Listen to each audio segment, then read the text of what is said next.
Okay, so welcome to another episode of Newcastle Unlocked. This is the sixth episode in the series, and I've got my pleasure of our guest joining us today, Keith Stronach, local prominent developer.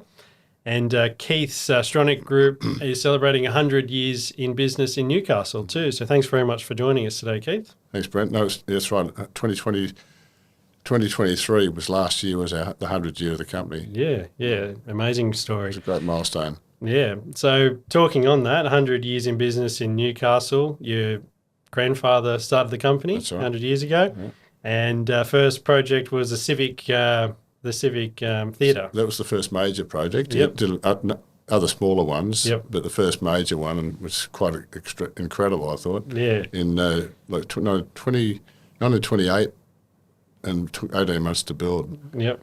So we started business, just 5 years after he started business, he built that. So it's pretty good. That's pretty good, isn't it? Yeah. Still around today, going strong. That's right. And now you've got a fourth generation in the business too. Lachlan's joined you and learning the ropes. Yeah, that's right. Yeah. No, that's clean as anything. So it is a great success story, and you've been involved with a number of prominent and historical projects. You've, as we mentioned, the Civic Theatre, Newcastle Police Station, Mereweather Surf House.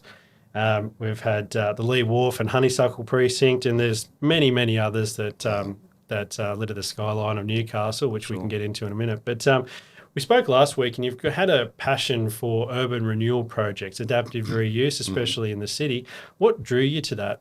Well, I figured that the city, back in the early 90s, we did the Kingston building right on Newcastle Beach, and that was an old building we demolished, and the location was fantastic. And I just figured that people, for convenience sake, if you live in the town, right in the city, we've got the beaches, the parks, the harbour, everything's there, and the transport.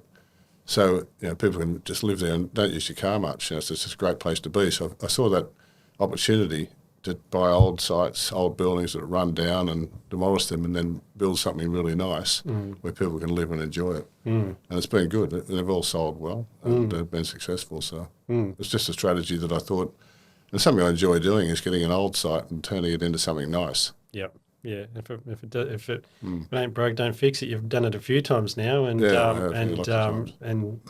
been able to retain some of those historic buildings in Newcastle, which That's is another plus as well. Sure. And one of the most significant developments in Newcastle in the last 25 years has been the Honeysuckle Precinct. Looking back at what it was before to what it is now, it's a stark difference and quite a bit of an industrial. It was an industrial wasteland really down there. It was unused. It was unloved. That's right. Wasn't pretty whatsoever. How did you get involved with it? Because you've done multiple stages. You were one of the first, if not the first, to kick off a project there. What was it like back then? Was it how'd you get involved? We had a railway line dividing the city from the harbour, and on the other side of the railway line was a fence, and the whole thing was blocked off. You couldn't really go down along the foreshore from where the Crown Plaza is now, the hotel, right down to Wickham. You really couldn't use that foreshore, which seems crazy, but we just thought, well, it's such a good location, faces north, on the water, and it's got to be developed. And HDC had the vision to do it. The government decided to do it. We saw the opportunity as well and tendered for it, or put a price in for the first site, which is a boardwalk. Beckton bought the site where the hotel is. We were looking at it, but we didn't get that. And that's all. Those two started about the same time, and we just thought can't miss. And I think we sold out of the apartments. There's 33 in 3.5 days. Yeah, wow. 11 retail spaces sold out as well. We'd leased the 2,800 square metres of office space to a government tenant. They're still there. And there were 9 commercial suites. We kept one ourselves, and we sold the rest pretty quickly too. So it really people obviously realised pretty quickly that was the place to be, right in the water. And it was. Yeah, and it's turned into something amazing, and it's just gone from strength to strength. And looking at the photos even from back then, it's it would have still been difficult, I suppose, to maybe talk to some of you, getting a few people on board given the state of the place. But I'm sure they were well rewarded. Well, one of my friends, very good friend, he's one of the best mates, and he's been working with me for years. He said to me, mate, do we really want to do this? It's right, this is industrial area, it doesn't look very good. And I said, mate, it'll be fine, because he's worried about the railway line cutting off the city. which, and as an outside person that only comes here every now and then, can see that straight away. Yep. And luckily the government went down that track and got rid of the railway line back to where it is now, which is great. Yeah, and looking, you look back now, you've developed over 250 apartments in that precinct. Offices, restaurants, retail, all the locals. We've dined down there. It's now one of the premier areas for not only for apartments and for retail, but now we've got corporate office spaces. We've now got a 5-star hotel. That's right. We've got an innovation hub from the university. So it must be rewarding seeing, what started as something small and growing with it. And you're saying even that you convinced Hunter Water to come and move their office to the precinct as well. Well, they were looking for a while, and they're on that sort of western side of West Park, Elmore, and we designed and built their building for them. So they were great clients. So, and they obviously looked to be there as well. And now it's a corporate row. I mean, you've got quite an NIB and a number of other major people down there too. So you've got the commercial precinct there, and then the residential between there and the hotel, and it's worked out pretty well. Just needed probably a good car park and a few things in the back, I think. The uni's good. I mean, that brings a lot of young people into town. Yeah, I was going to say that's a nice mix to the thing. Yeah. They've got a bit more land there to work with, and they're looking through some options. So, and they've really developed that whole city precinct, even just outside of the Honeysuckle. They've got their campus, but I think having young people in the areas in these commercial precincts and residential precincts just makes it a little bit more of a vibrant area. And a lot of them don't have cars or don't need cars for the students. They get public transport, which you've got now with the light rail. Yep. But I'll tell you what I noticed back in the early 90s and in the late 90s when BHP closed in 97. Remember, I don't know if you remember, but the population of the inner city was decreasing, and DJs moved out to Katara, Charlestown Square, Garden City or Westfield, developed more, sucked the retail out of the city. So it's something had to change, and then people were moving out. But then, the late 90s, it wasn't a smoky place anymore. When BHP closed, it was nice. Beaches were good. People started to move back in the city, and they wanted to be in the city to live. So the population trend reversed, and people started moving back. And as you can see now, there's hundreds and hundreds of units in town, and people, it's a desirable place to live. And we like it. Yeah, and I think, more development, more investment in infrastructure, you get that density of, density of population. I think that it's completely sort of done a reversal, as you say. It has, yeah. And looking at the Honeysuckle Precinct, there's only one major parcel left available at the western end, and the HCCDC is in the final stages of awarding that to. They're getting close. Well, from what I've heard, I'm not in the decision making for them, of course, but on their website they're down to the last 3 tenders, and they may have appointed someone since then. I'm not sure, but. There's now a good mix of uses in that Honeysuckle Precinct, like we spoke, the university, hotels, residential, commercial, restaurants. What would you like to see down the western end of Honeysuckle? More of the same, or have you got, would you like to see a little bit more? Oh, look, if you could have whatever you wanted, I reckon the Guggenheim Museum would be great. Yes. That'd be great. If you're dreaming big, because I've been to the one in Bilbao, and there's another one over in the US somewhere. I haven't been to that, but those sort of things are just massive tourist attractions. They're fantastic. It's incredible architecture, and it could even be out over the water. Something like that. Right, make it really spectacular. Because with the Guggenheim, you drive underneath it. There's a road goes underneath it, so you can. It's right over the water. It's fantastic. Yeah. That's one thing. The other thing was, should the entertainment centre be there rather than like an opera house? Not opera house, but like major, really nice architectural design. Entertainment centre be there rather than out at Broadmeadow. That's one thought I had years ago. I agree with you. I'd love to see something like that, and a little bit more activity. That's right. Something a bit of a draw card as well, and complement the surrounding use. Right. It's hard to look. It's always hard in the commercial world to try and make it a feasible project and stack up without a lot of investment. So it's understandable, but it would be a shame to have that site not reach its full potential, and that's some alternative use. But no, it is a good spot. And on the back of that, there's been a lot of talk of affordable housing and the government's targets to meet for this affordable housing when they're disposing of assets, are looking at 30% commitment to affordable housing. Plus, they're also trying to activate precincts around train stations. Sure. With all of the issues with high construction costs and the availability of land, what do you see? Is this the right way for councils and governments to meet these targets? Do you think it's difficult given the high construction costs, so they need to move more? What are your takes on it? It's a hard one because the only experience I've had with affordable housing was we did the Arvia development, the corner of King and Church and Watt Street, and we had 23, I think, affordable housing units down the lower level, and Compass Housing bought those, and then they just bought them as a block. We had 99 apartments. They bought about 23, 24, and that worked fine. And they leased them out to key workers like police and nurses, things, that sort of people. And it worked really well. They fitted in well. There's no problem at all. So I don't know whether that's what they're talking about in this mix with 30%. It's not. But what I did face, there was a lot of questions about, are you putting housing commission in there? And that was buyers, private buyers were concerned about that style. I said no, it's affordable housing. Explained that key workers, etc. So that was fine. Yep. I don't know what the definition of their affordable housing is down at Honeysuckle. Yeah, look, I think it's I think that there's always been that stigma attached to it in the sense of past projects, but I think more and more affordable housing is just really about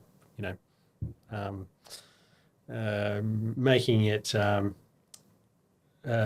making products available to the Sure. to the well, that'd be great, but the trouble worker. is building costs don't change because of that. No, that's Because correct. Well, that's the point. Is really how do you It still costs the blend same. I don't know, because you could put cheaper tiles or cheaper carpet or something, but at the end of the day, if you're building, in that case, there'd be thousands of apartments, I assume, in Honeysuckle HQ, and 30% have got to be, so it'd be hundreds of apartments at 30%.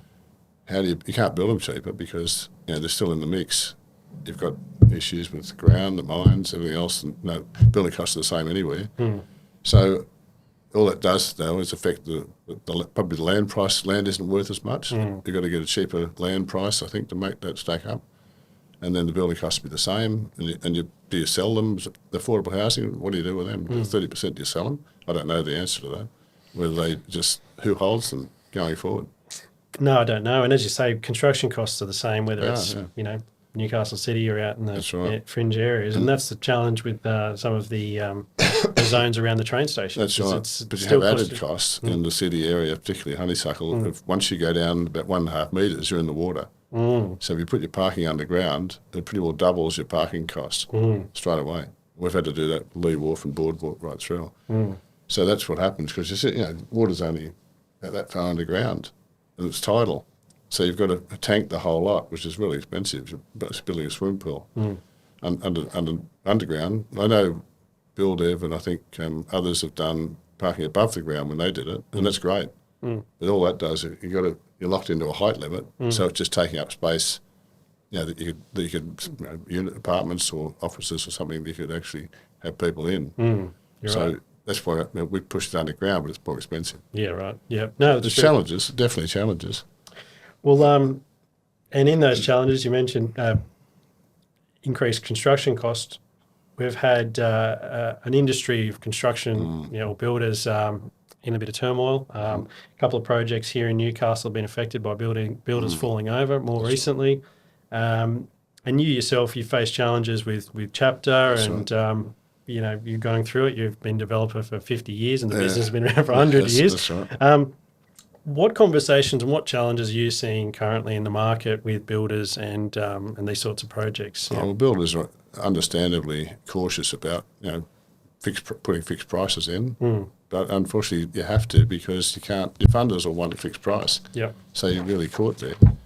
But prices have gone up, no doubt. They're more expensive, and because everything, materials, subcontractors, everything's more expensive. And all that does, if you price something before the COVID, and you're locked into that, if you're selling all your apartments or whatever it is before COVID, and then your building prices have gone up 30%, you either can't do the job or your margins are really slim. 30%, I would say you can't do the job pretty much. So it's really tough. Yeah. That's why you see a lot of projects haven't really taken off. Yep. And I don't know whether they will or not. And you've been around in business for a while. Have you ever seen any other periods of time where it's been these much pressures on construction costs or development, getting projects out the ground? No, I haven't. This is the most challenging time with construction costs. I've seen things like 3 or 4 recessions, 3 downturns, GFC, early 90s, late 80s, early 90s, where interest rates went to 8%. That was a challenge. And we were doing the Charlestown Cinema Complex at the time, and that was a real challenge out there. But luckily we had Hoyts and all the other tenants, and we built the job, put it in. They were all operating, and then interest rates fell off and started to come down very quickly in the early 90s. So that was all right. Yep. But yeah, I mean, business is a challenge. Every business is, no matter what you're in. That's true. Yeah. Go through the peaks and troughs. And over the years, you've delivered some of the most significant apartment projects across the city, and you're really a pioneer in our market for apartment living up until you sort of got involved, and we were speaking about it earlier. There really wasn't a high density product in Newcastle, and you look today and we've got a market that's well established. It's now very much appealing to a wide variety of buyers. But what have you noticed over that period? How has the market sort of changed? And as you mentioned before, there's been a bit more of people coming back to the city, attracted to the lifestyle. It's a change in mindset too, because everyone wanted a house with a backyard and pool or whatever, and that all changed. It's changed because people have decided that it is pretty darn good living in the city. You can walk to the beach, you can walk to the harbour, you walk to the shops. It's really convenient. And I think that's the change in mindset was a big thing. Buyers knowing that they don't really need to be out in the suburbs with a house with a backyard. Depends where you're at. I mean, if your kids have all left home, you don't really need a lawn to mow, and you like to travel a bit. So the slightly older generation are probably preferring to be in an apartment. Even a lot of young people are too before they have kids. Yep. And even with kids, I mean, it doesn't matter. But there's a cross section of people. The whole mindset's changed, I think. And the convenience of living in the city outweighs the probably the more restricted space and the less outdoor space. That's why a lot of our projects we try to build in recreational facilities. Regency Park had a tennis court and 2 pools. Kingston had a tennis court and a pool. Lee Wharf didn't, but it was right on the water. So it had restaurants downstairs and plenty of great walkways. You can walk out of Nobby's, and it was really convenient. So we've always tried to work some recreational facility into most of the projects, a gym or other things that people can use, and they don't have to maintain themselves. And the great thing about apartment living, you've got nice gardens, beautiful lawns. You don't have to mow them yourself. You chuck your lawnmower away. That's right. No, and it helps we're blessed with our geography here, being on the beach and the harbour, so it's and they're all within a small walking distance. That's so right. That's the beauty of it. And on the beaches, an iconic project that you developed was the Mereweather Surf House. I've had my wedding reception there. Many have along Newcastle. Was that how was that project to be involved with, and just to see it utilised? It's one of my favourite projects. And we responded to Newcastle Council put out a call for expression of interest to develop that site. I think maybe half a dozen or more applied to it, and our submission was accepted. Very quickly, I had a good architect, Greg Crane's a good mate of mine from Crane Partners, designed it. He came to the site, he looked, he said, wow, this is some site. So we put a great design together. Got the builders, North Construction's built it for us. We weren't building by then. And then I got another friend of mine, Tony Green, who runs Surf House now. He's from Sydney, and he came up. I said, come over with this. He came up and he said, wow, this is great. So he leased the whole lot on a lease for quite a long time. And he ended up buying it when we sold it about 6 or 8 years ago. So it was good. It keeps it all in the family sort of thing. It was really good. Yeah, yeah. And It's a great spot. It's a great spot. It's Oh, probably yeah, one of the best in yeah. Newcastle. That's right. We don't really take advantage of our waterfront opportunities as much as we should, whether here in the lake, Lake Macquarie, but that one certainly did. And just looking back at just some of the looking at the landscape now, you've got a few of the larger players that have come in 25 years ago or longer. There really weren't. You had Mervac and a few others that started doing some development around the beach. Sure. GFC sort of threw a spanner in the works for them, and you benefited from that. You've got Doma that's come in more recently and had quite a bit of success along the harbour. Do locals still have an advantage over the big guys out of town, or do you think it's all fairly even? We put a bid in for that site next to Lee Wharf that Doma developed, and we didn't get it. They obviously bid more money. I don't know what the price was, but then they got the next one as well, I think. But it's just the way it is. That's life. It's competition. Yep. So I don't worry too much about that. Yeah. We've plenty to do. Yeah. Talking about one of the projects you're involved with at the moment, Sovereign Apartments up at on the hill there. Great spot, 155 apartments planned and 11 townhouses, something like that. How's that all going? Good. Yeah, good. We've almost we've done all the site clearing. It's all ready to go. We're meeting tomorrow. Hopefully we'll have all that ready to go under contract within a month or so. And we're ready to go, really. We've got plenty of pre-sales. We're right to go. Everything's right to go. We're just waiting on just sign the builder up and off we go. And who's buying those sorts of apartments? Oh, mixed. All locals, actually. There's very few. Might be a couple from out of town, but not many. It's mainly all locals. Yeah. And all occupiers? Yeah, not all, but mainly. Yeah, certainly. Because it's just such a great spot. It's walking distance to like Derby Street, to the beach, King of the Park. It's all 10 minutes walk. So it's a great location. I live on the hill too. I've been there 25 years. So I'm not going anywhere. It's just handy. Yeah, it is. No, it's a great spot. And last question: what's your prediction for the market generally for the next 12, 24 months? There's talk of interest rate cut. Yeah, it might be a rate rise. It's pretty annoying. Like you say, they're going to cut this year, then next year, and now they might rise. I mean, they really know. Not really.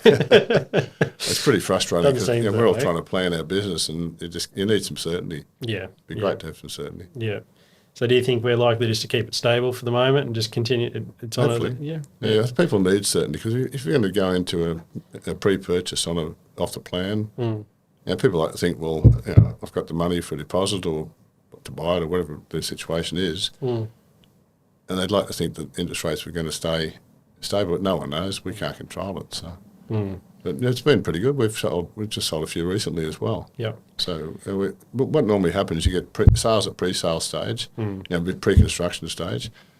Then you get a few on the way through, and then you get the balance on completion. But most of our projects we've done have all sold out pretty much prior to construction starting. Yeah. Whereas this one, just the market's a little bit harder, but we've sold plenty. We've sold, we've reached our pre-sales target anyway. Yeah.